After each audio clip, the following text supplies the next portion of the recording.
Introduction. This is the title of my talk. Is A-Truncated K-moment problem. My talk has 4 parts. The first one is an introduction about the definition of A, T, K, M, P. The second one is about the specializations. So this explains why do we need to consider this. The third part is about an algorithm. And the last one will show some examples of the algorithm. First, let's see the classical 4-moment problem. Well, here we have a definition of 4-moment sequence. The 4-moment sequence is a vector. Actually, this is an infinite dimensional vector. It's y. Y is indexed by alpha, and here alpha is a non-negative integer vector. So if we enumerate all the non-negative n-dimensional vectors, then we get a sequence. And this sequence is called a 4-moment sequence. The 4-moment problem is this. So suppose y is given. So how do we decide whether there exists a measure mu that is supported in the real space such that this integral with measure mu is equal to the given number y up? So you can see this way. Suppose mu is a given measure.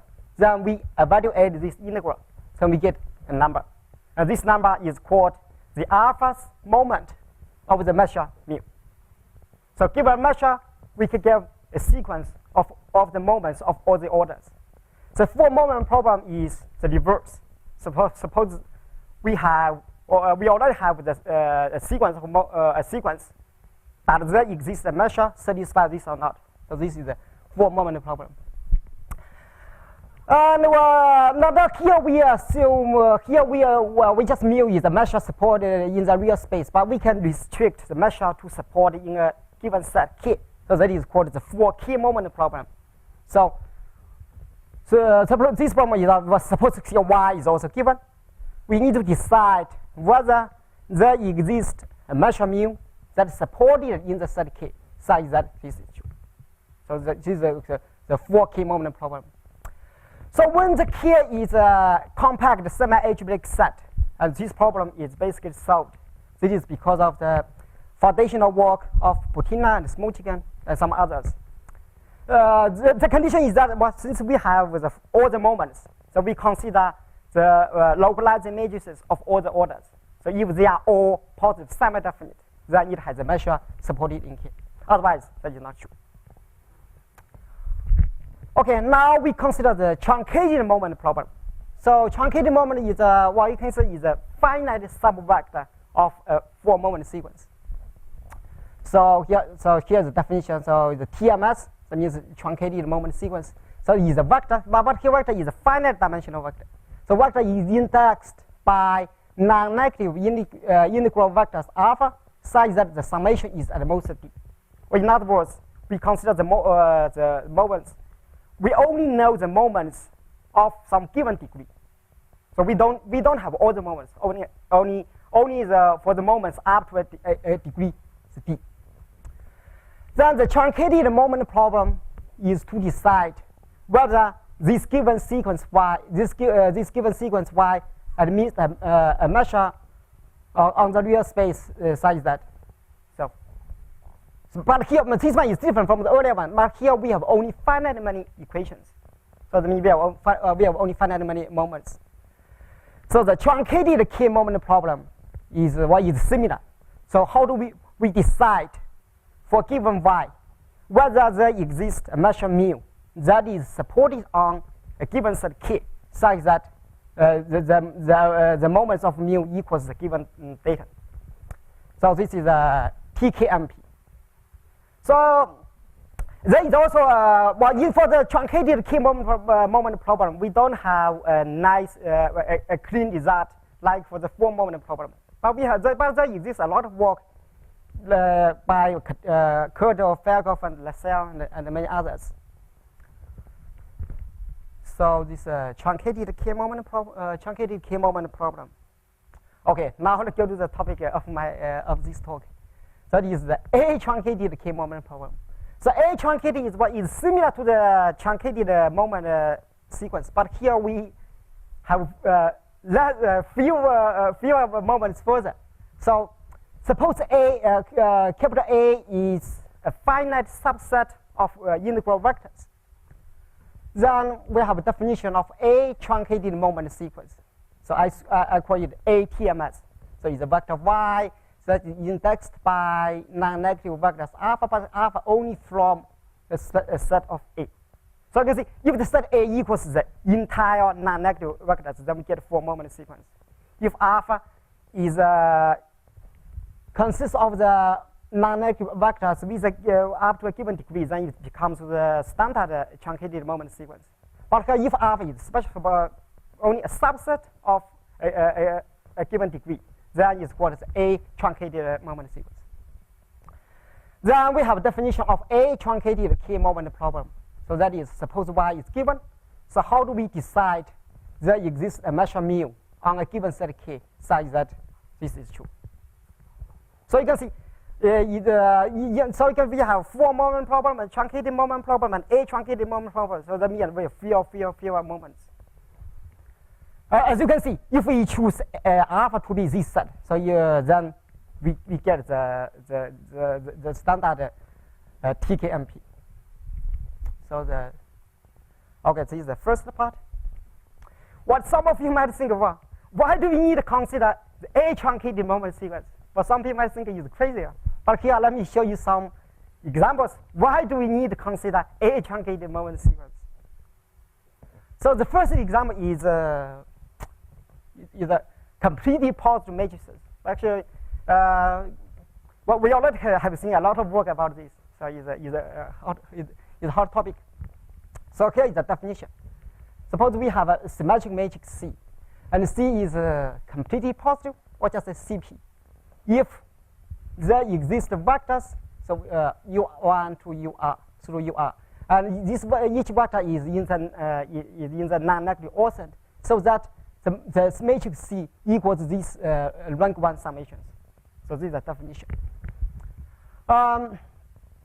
Now here each UI is in the non-negative offset, and here we can assume each UI is not 0. If it's 0, then we ignore it. Then if there is non-zero, then we can normalize it. So we can write each UI as a multiple of VI. But VI is in the standard simplex. So you can see this one is equivalent as this. But here, rho 1 through rho R are positive scalars. And here we still have rank 1 matrices. But it's but V1, VR is in the simplex. Well, the reason for this formulation is that, see, the standard simplex is symmetric, is compact. So, but if you don't do that, then this one, the non-negative offset is not compact. Now you can see the matrix C is CB if and only if the matrix C can be evaluated as the integral of this rank 1 matrix over the simplex for given measure mu. R is the number of items here. It could be by large, but it's finite. Yeah, it can be arbitrary many. Well, see the definition there exists. This R is not unique.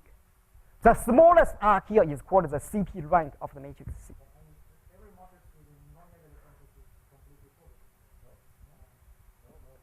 No? He's expert, a lot of experts. Because symmetric factors. Symmetric. This is what I was. Symmetric, yeah. You can have R up to. The R is not unique, but there is the smallest R. The smallest R is called the CP rank.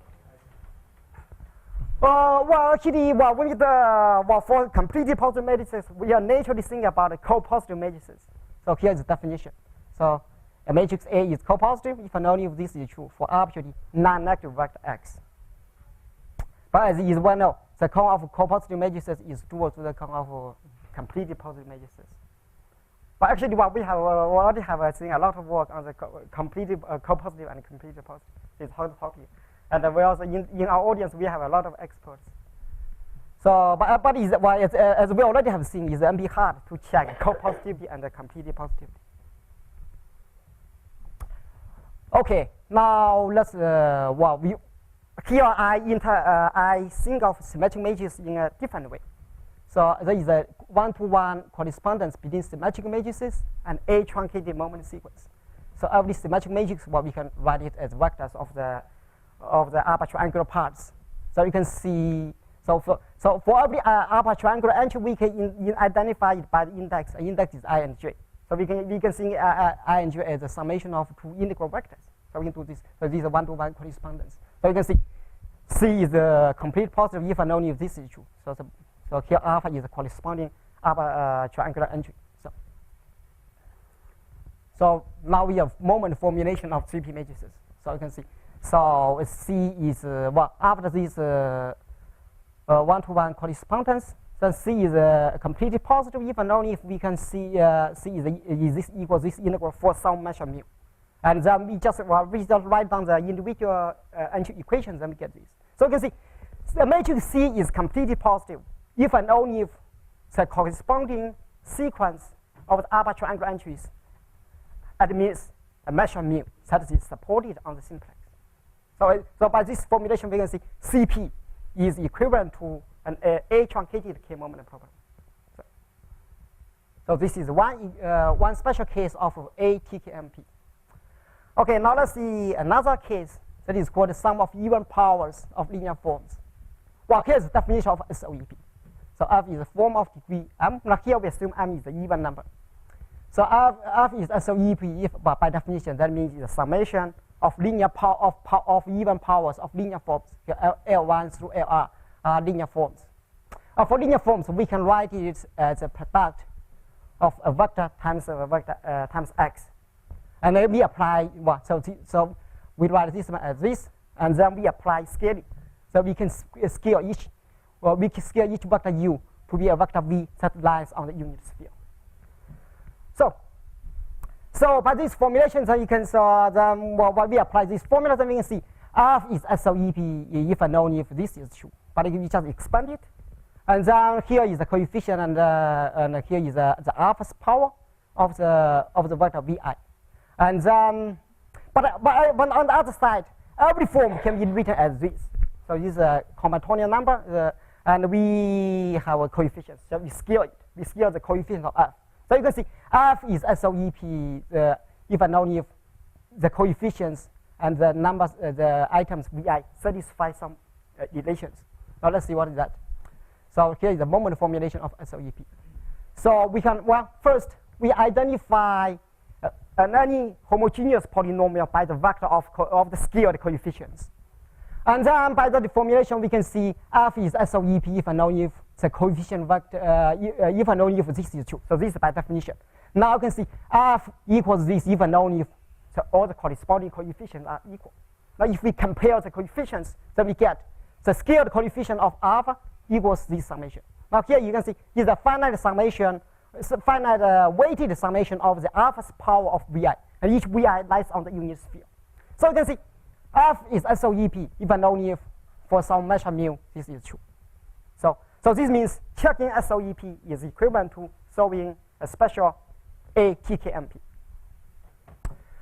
Okay, so these are the introduction of ATKMP. Now let's see about the algorithm. Well, to introduce algorithm, then we need localizing matrices. Well, to describe localizing matrices, then we need a Lees functional. So here is the definition of Lees functional. Lees functional is a linear functional from this polynomial space to the scalars. So you can see, so here maybe suppose y is given, y is a truncated moment sequence of degree d. Then for this polynomial, we map it to this number. So that means we replace this monomial by y alpha, so we get the number. So this defines defines a linear function. And then we have, then you can see that if y is k, but here's the definition of k positive. So if this linear function this function is k positive, if what this is, that means if p is a polynomial of degree d that is non-negative on k, and then this product is non-negative. So this is the definition of k positive. So actually, I should take the very nice characterization of admitting measures. So if this linear function is k positive, then it admits a measure. It admits a K measure. A K measure means a measure, a Polynomial measure supported in K. This is true for the K is compact. If K is non-compact, that is not true. Okay, so moment matrices. So now you can see, okay, suppose Y is a truncated moment sequence of degree 2K. Now we consider the polynomials of degree K. Then we apply the linear Least function to P squared. Now you can see then we get a quadratic form. A quadratic form in the coefficient of the polynomial P. So we can write it as this as a quadratic form, and this matrix is called the moment matrix. And here is an example. So, but here's a necessary condition. So if the Y admits a measure mu, then this moment sequence must be positive semi-definite. So this is because we have this relation, because integral of P squared. So if mu has measure, then this one is always non-negative. And okay, now let's talk about the flat TMS. So why do we talk about flat TMS? Well, because that is because we have here is necessary condition. Now, if Y admits a measure mu, then this one is positive semi-definite. But the reverse is generally not true. So, and here is but if Y satisfies another condition, then it has a measure. So here is the result by Kudel and Virchow. So if Y is flat, so the flat means the moment matrix is positive semi-definite, and it satisfies a rank condition. So that means we compare the rank of 4 moment matrix, and we also consider the rank of sub-moment matrix.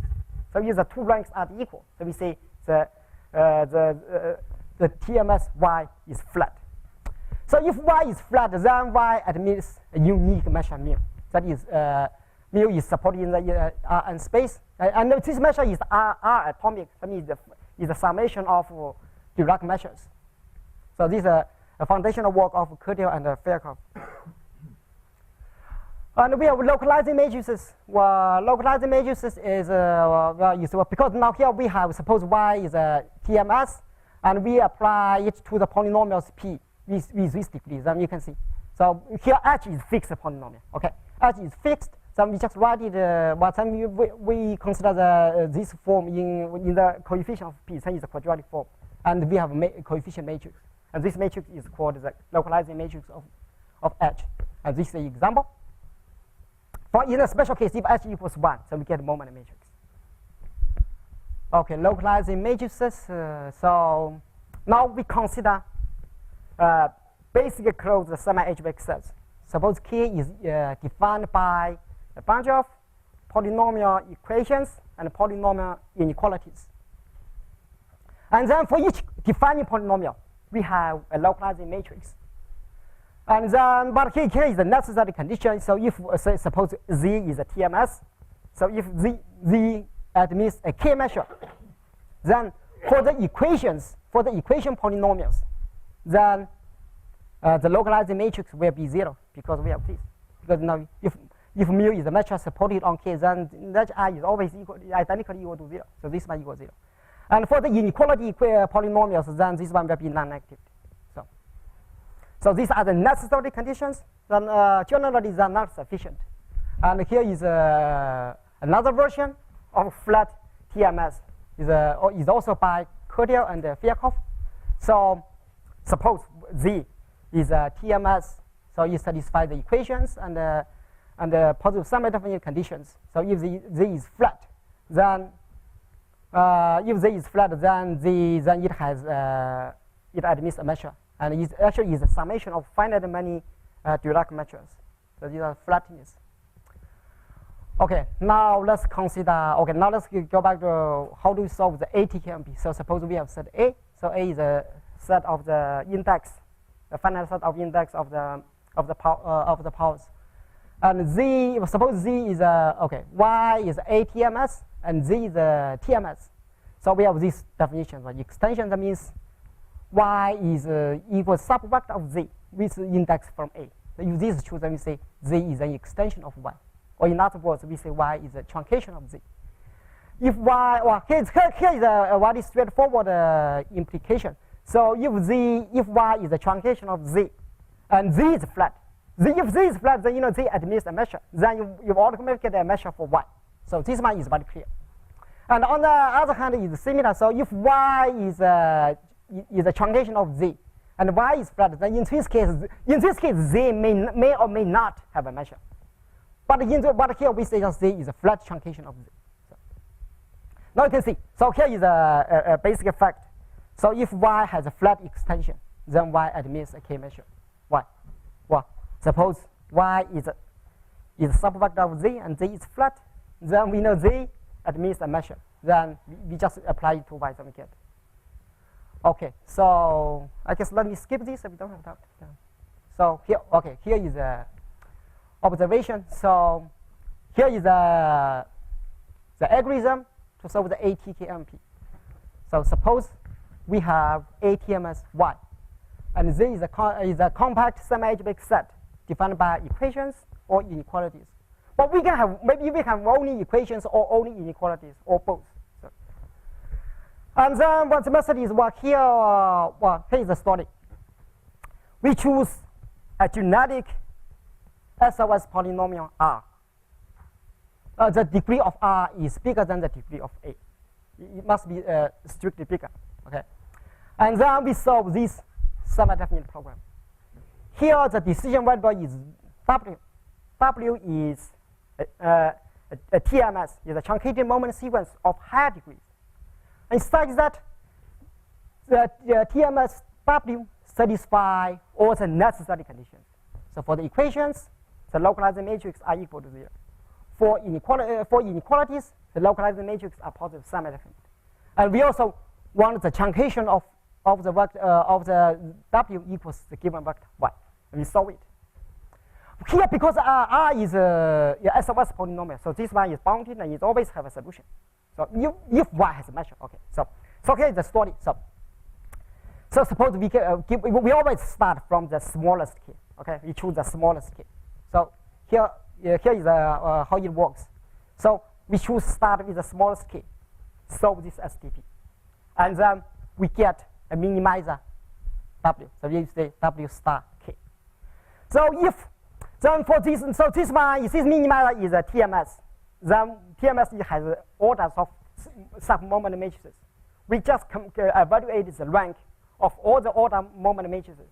So if the truncation of this TMS is flat, then we are happy. Then we are done.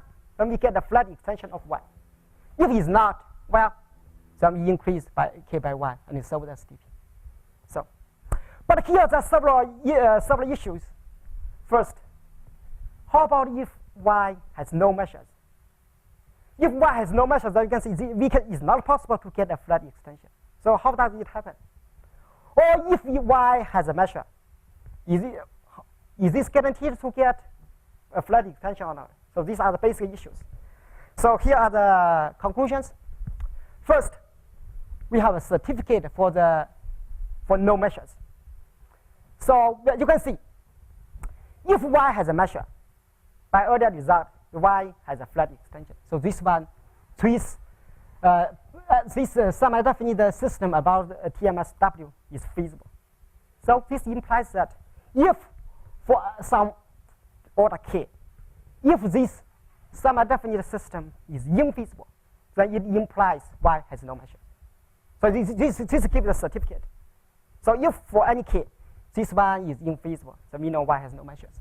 So actually here is the conclusion. So suppose K is a compact set, and we consider the polynomial space spanned by monomials with exponent from A. So if this one is K4, that means there exists a polynomial P that is positive on K. Then we have this conclusion. So if Y has no K measure, then for some K, this one must be infeasible.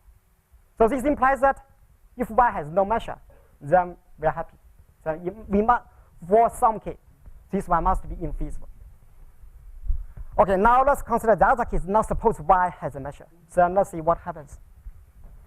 Here is I need to mention that here we choose R to be a genetic polynomial, the genetic SOS polynomial. And then we consider this is the objective, and we have this the earlier semi-definite system. So you can see then because we choose R to be some squares, then it must have a minimizer. And then we have minimized this conclusion. Then if K, suppose K is compact, and if R is geometrically in the cone of SOS polynomials, then here we also assume Y has a measure. Then for some constant T might be very huge, but there exists someone. Then we consider, because if K, we let K go to infinite, then we get a sequence of minimizers. You can see, and for each minimizer, we apply truncation of degree 2T. So we can see that we get a sequence of finite dimensional vectors, and this sequence is bounded, and each accumulation point of this sequence is flat. So that means the limit is a flat extension of Y. So asymptotically we can get this. So this so the asymptotic convergence. Now we have another property that you call finite convergence.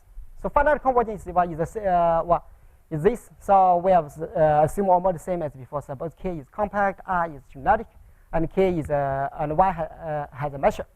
Then under some geometric conditions, so this condition is about what? This is an STP. So it has a dual problem.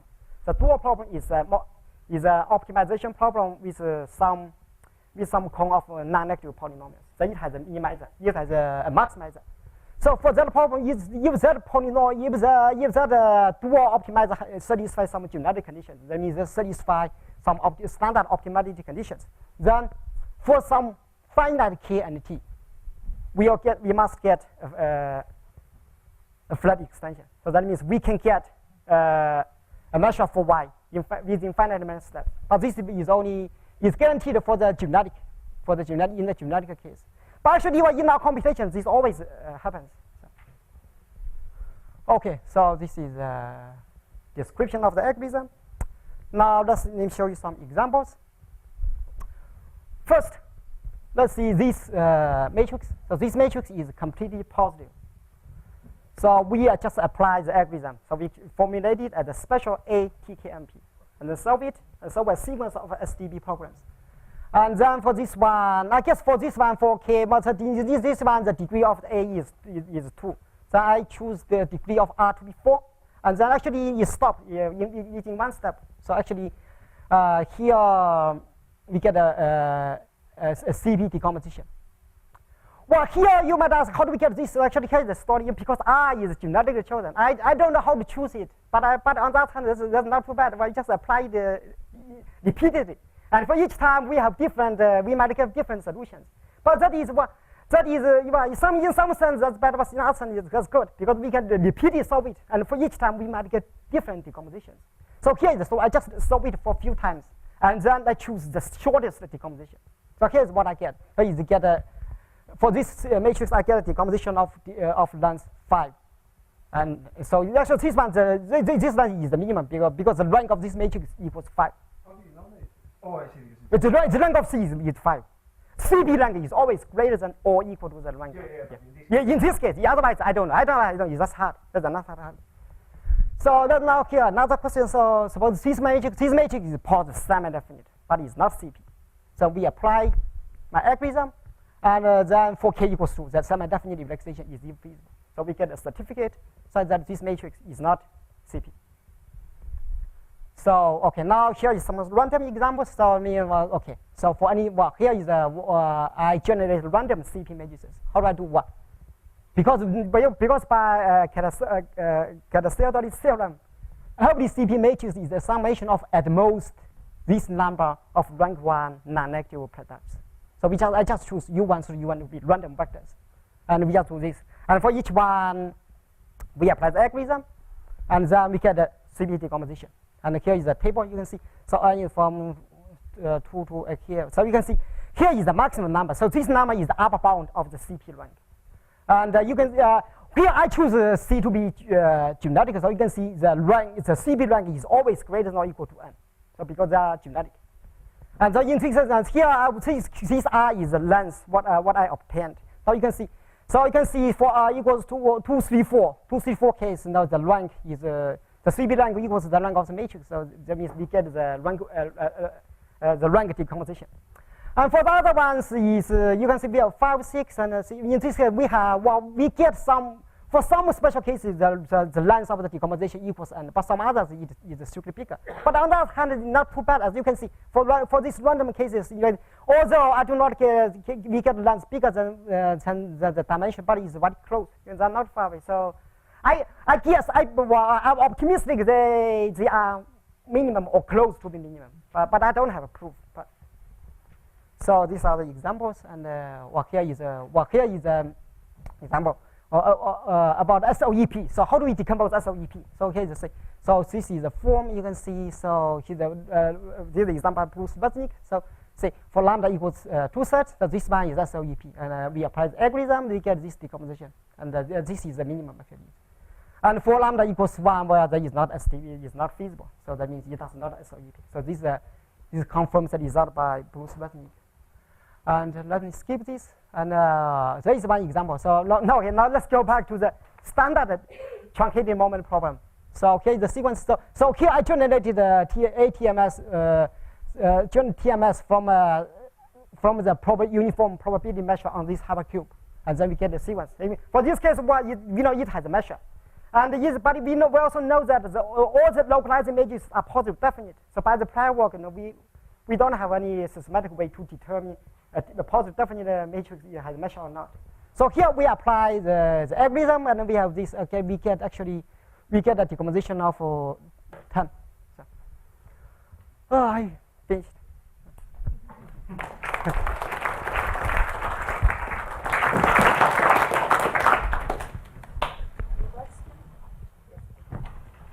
Sure. So for the tensor decomposition problem, or the sum of powers decomposition problem, so did you compare the rank you obtained with the actual rank of the tensor? Actually, the Wozniak, he has a lower bound for the lower bounds. Actually, in some cases, but here's the case. Here, everything is over the reals. Yeah. So over the reals, that only gives a lower bound. Actually, for the real case, there are several typical ranks. So I'm not able to verify it is minimum or not.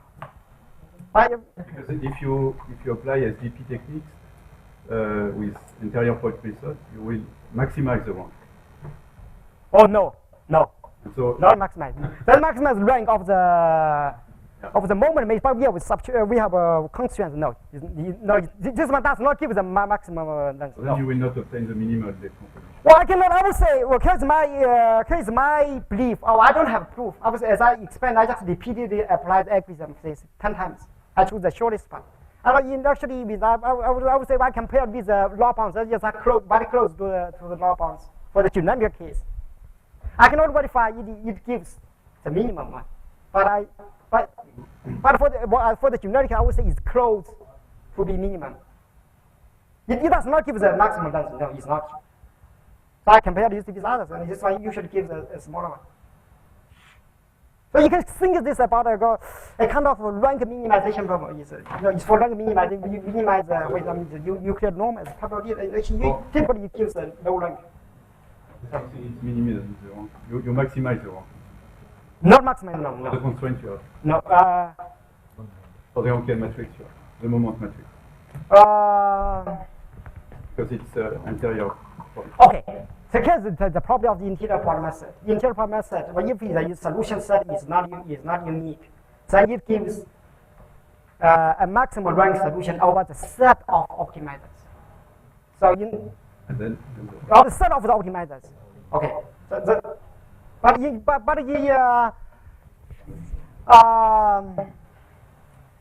would say it does not give. I mean, because in the set of optimizers, the rank is small. I would say. Yes, but not minimum. Okay. Well. Okay. Well, you just later. So, does your technique extend to a case when your moments that don't come from monomials but from some other family? Oh, this is a recent work. It's about linear optimization with non-negative counts. I have a new paper. I can send you. I mean, what you do, so we are supposed to be a y. We don't have explicit formula for y, but y satisfies some linear equations. So an example would be that your moments are harmonic. So in other words, you integrate harmonic polynomials, and that's your So that means the moment satisfies some linear equations. linear. Yeah. Okay. That means in a different, in a new paper, not this one.